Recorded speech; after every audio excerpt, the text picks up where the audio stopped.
He's racing the sponsor for Southern States out of Gaithersburg, Maryland. Southern States has been sponsoring all week. This is the fourth major Spence. Somebody's a nap the pig. They can't find the pig now. Y'all let me know when you find it.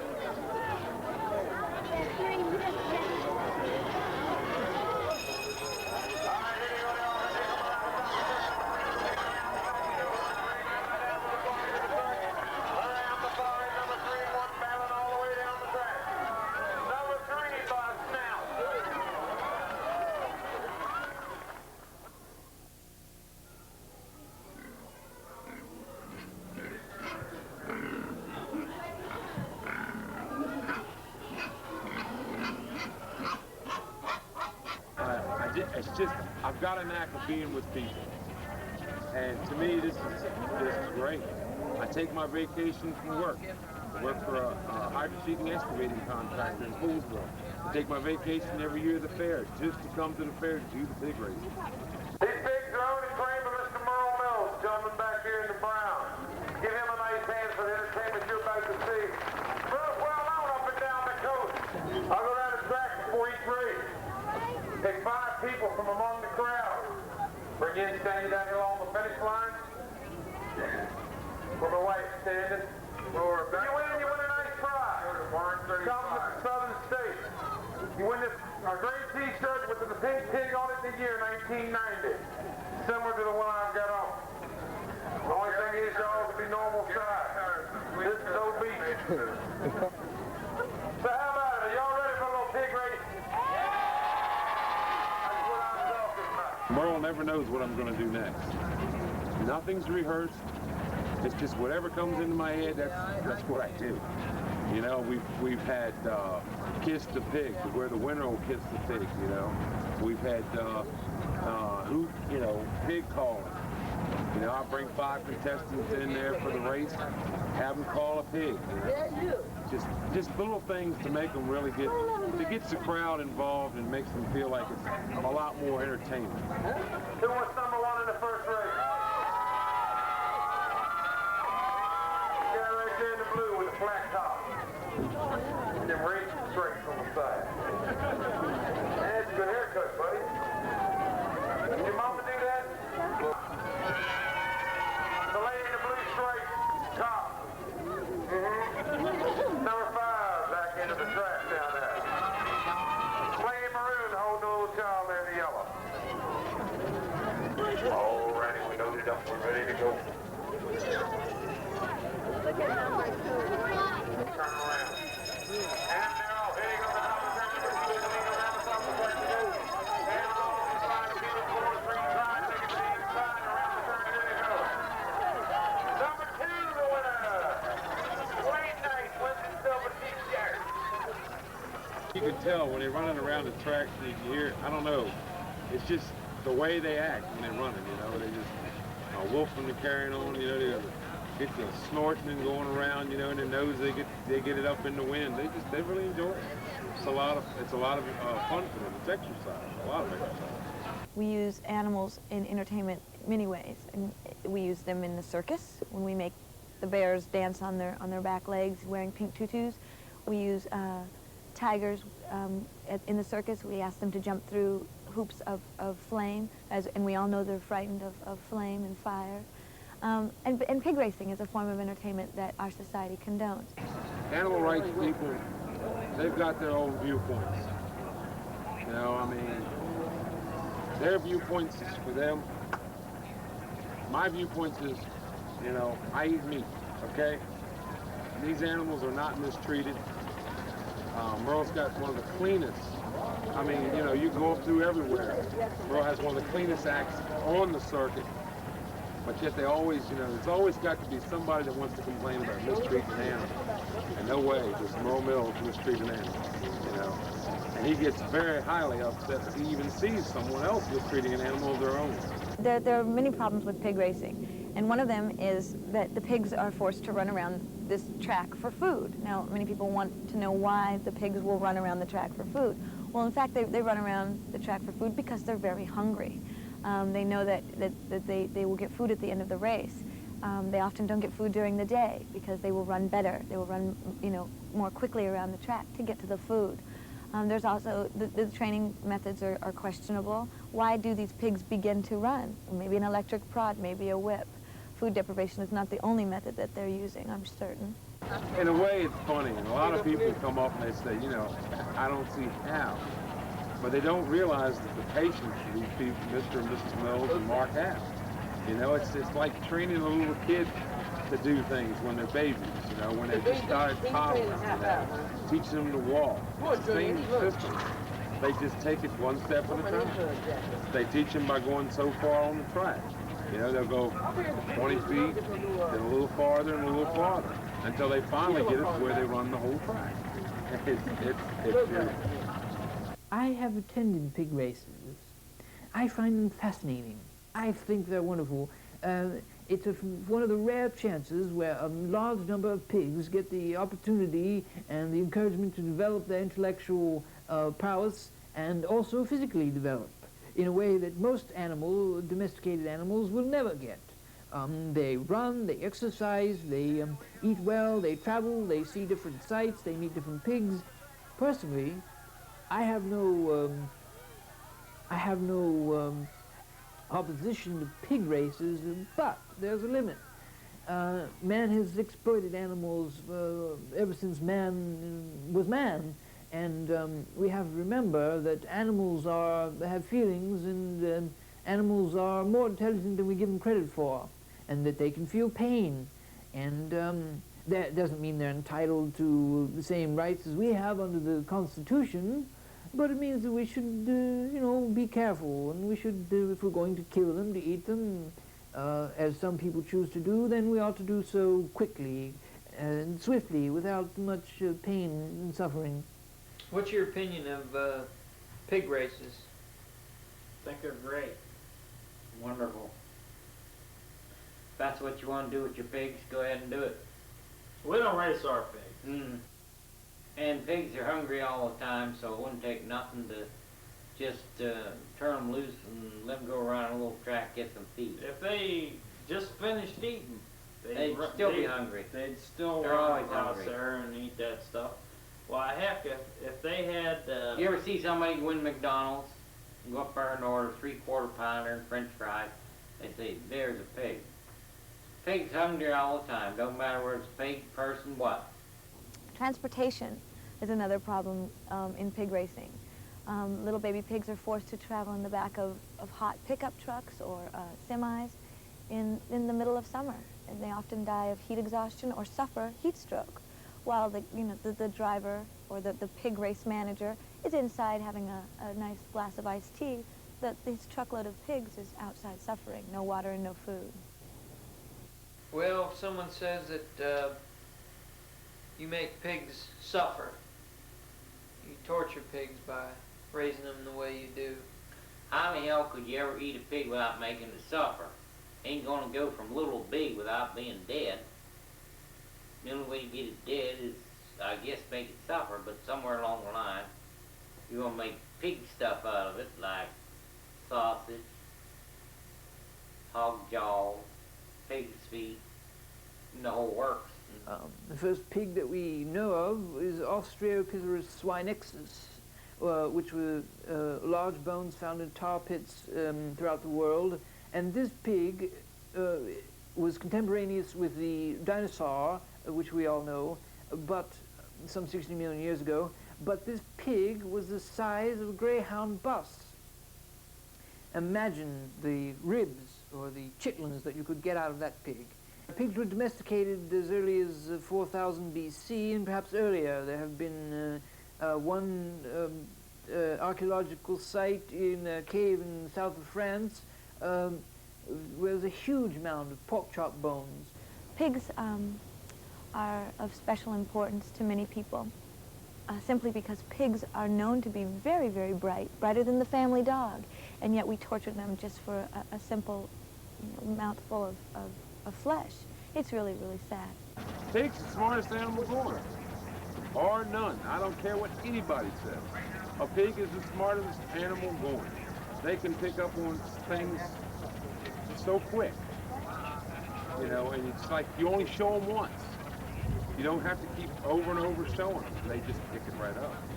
Considering the question about the intelligence of the pig and whether or not they're just another sloppy animal that falls around the mud, it's not true.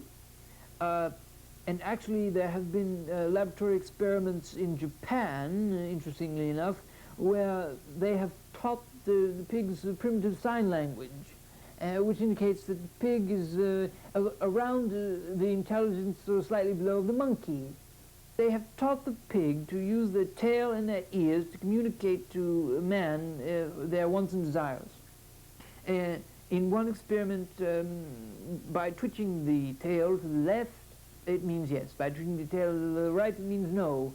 By flipping the ears sort of like this in a way, it means I want to be let out to run around in the barnyard. You know, things like this. Pig's the smartest animal born.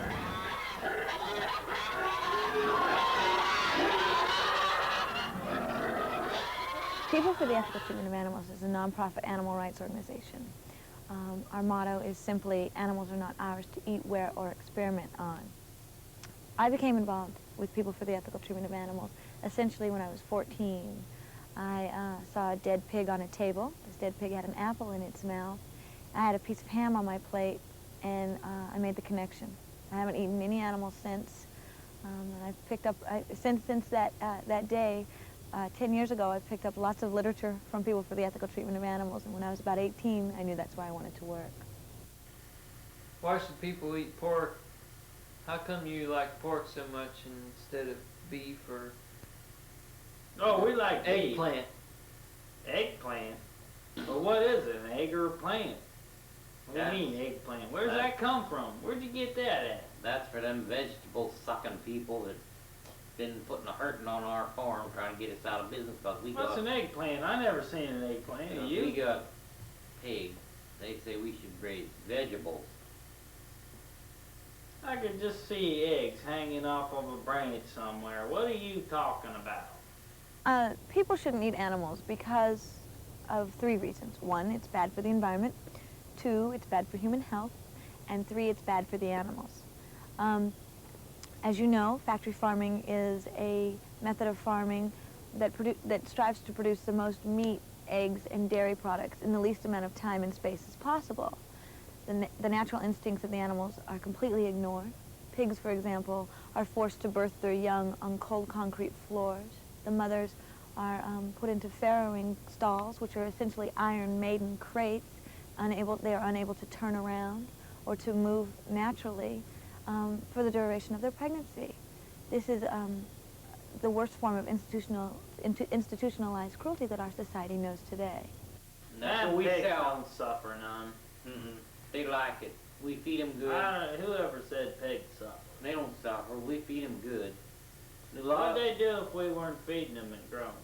Right, we feed them a lot of vegetables, a lot of salad and stuff like these people all talking about. Tossed salad, Any French kind of dressing. salad. Sure, we give them choice. They like croutons too. Why can't you just let the pigs run wild and let them be free like the animals supposed Well, to be? whoever heard of such a thing? Pigs running in the street. I've only been a vegetarian for some 2 years, and I can say before that, I did enjoy my sausage. I did enjoy my bacon. I enjoyed my pork chops. I enjoyed my pork roast, and I can't tell another American or another person what they should or should not eat. I can only say that having thought about it for many years, I finally came to the conclusion that it wasn't ethical personally for me to eat pig or any other animal, except I do eat chicken. What's the difference between chicken and pig? I don't find chickens interesting at all. I don't think they have much potential to develop into anything important, and while they probably do feel pain, I could almost care less. We had a meat out, or a day where we asked people to give up meat. And what we did was we had a demonstration on Rockville Pike, and that demonstration included 3 life-size chickens. They were actually men dressed as chickens, and 3 men dressed as slaughterhouse workers, and a contingent of vegetarians. Now, the slaughterhouse workers stood on one side, the chickens stood of the street, the chickens stood in the center of the street, on the median, and the contingent of vegetarians stood on the opposite side of the street. And the sign that the vegetarians had said, "Why did the chicken cross the road?" To be with the vegetarians. Now, it was a wonderful street theater, a great educational event for the motorists passing by, and for the people at home that evening who got to see us on television. Oh, they protested the gates. They picketed. You know, they've always, you know, they walk around with T-shirts on saying sayings like "meat stinks" and everything. You know, they want to be a vegetarian. That's their business. But don't push their thoughts and their business and their viewpoints on other people. That's what it boils down to. Some people say that people weren't meant to eat meat or pigs, or we're supposed to eat plants and vegetables and stuff, because the pigs, they shouldn't suffer and die. What about the plants? You don't think the plants suffer and die? Plants got the same feelings as anybody else. Just look it up and research. I heard we was carnivorous anyway, whatever that means. But that means we eat, so go back a long time till maybe before Civil War or something like that. I don't know. Where people eat meat, and that's what you're supposed to do. And it don't make no matter, because you don't eat a pig, you don't eat a cow, you're going to eat something that has meat in it, because that's the way you feel inside. People eat vegetarian stuff, this ain't got it all bright in the head. Ethics, as early as their inception, which was probably with the Greeks or Confucius, as far as writing them down, have always dealt only with the human conduct between and among humans, and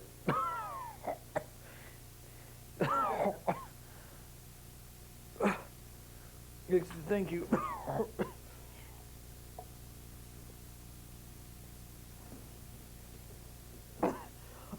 Oh, excuse me.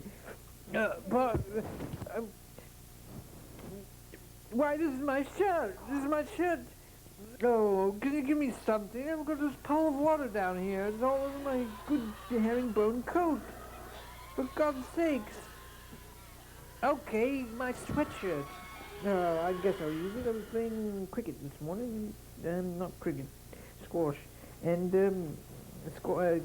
I was playing squash this morning and got sweaty, so it doesn't matter. Thank you. Now, where was I? I was saying Aristotle, the Nicomachean Ethics, Plato's Republic, all the early ethicists, Confucius. We could never, ever chase an animal. If we caught the animal, number one, it'd be a miracle. Number two, biting into the flesh of a cow would be very difficult for us, you know, because their hide is very thick. We could not tear their flesh with our hands, with our bare hands. We just could not do this. As you may have noticed by now, this picture has become exceedingly dark. The interview took place here at Brookside Botanical Gardens. However, on her way, Miss Walker inadvertently took a wrong turn here at this intersection. Through some confusion, she then ended up here at the picnic area. Instead of arriving at 6:30 as planned, she arrived at 7, dusk. Therefore, the picture became increasingly dark as the interview progressed. Sorry.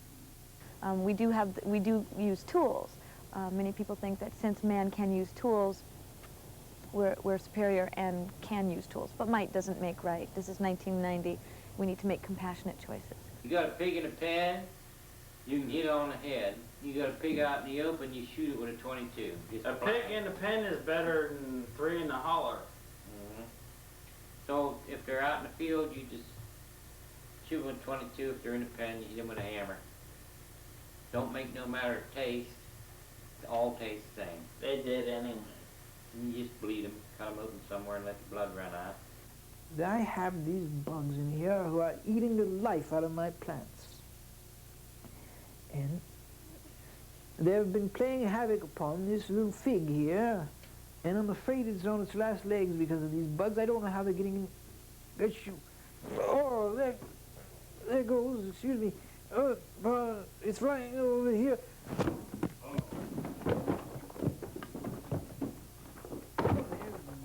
Oh, my goodness, I got to Are you all right? Are you all right? I'm okay, yes, I'm fine. Everyone who works at PETA is a vegetarian, certainly, at this point. I can't say that everybody who began working at PETA was a vegetarian, but I can say that people who come to PETA and still eat meat don't leave PETA still eating meat because we educate them. Pigs are great, pigs are fine. I'll eat pig for dinner anytime. I'll eat pigs that strum on a grill. Can't grow a pig on your windowsill. If it weren't for pig farms, where would pigs live? There are primitive cultures in our world who still eat animals.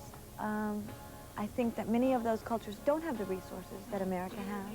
They don't have the salad bar at Safeway. They don't have the alternative meat substitutes that we do. I think that tradition, we often try to justify cruelty through tradition. And if we did that, we'd still have slavery. Women would not be allowed to vote. We should not justify cruelty with tradition. Where do you draw the line if you're a vegetarian? For instance, there are people who feel that a plant like this has feelings, whose leaves can feel me touching them, that they have emotions, they feel remorse. If I don't give them water regularly, the plant is sad and its leaves droop. And if it gets lots of sun, I give it regular water regularly and massage the leaves. It's happy. This may be true. Now, does that mean that we shouldn't eat plants? Hardly. Does that, what would we eat? Does that mean that we shouldn't eat Fido, the family dog? Well, that might be. Now, I've written an essay about this subject, and I have come to a conclusion that we should not eat any animal which can return our affection. Now, you might ask, aren't chickens capable of returning affection? Well, I can say no. I grew up on a farm, and I was very familiar with chickens.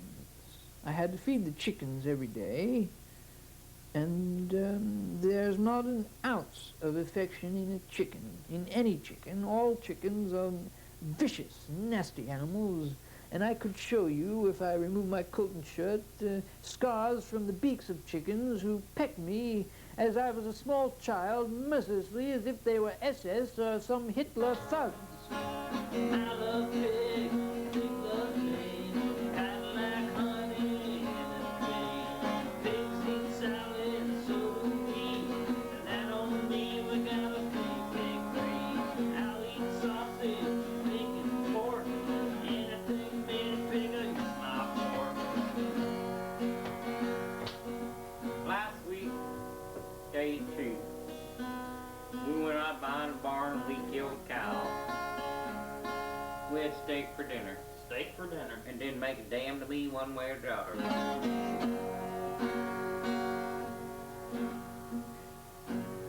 Sausage I love. My dang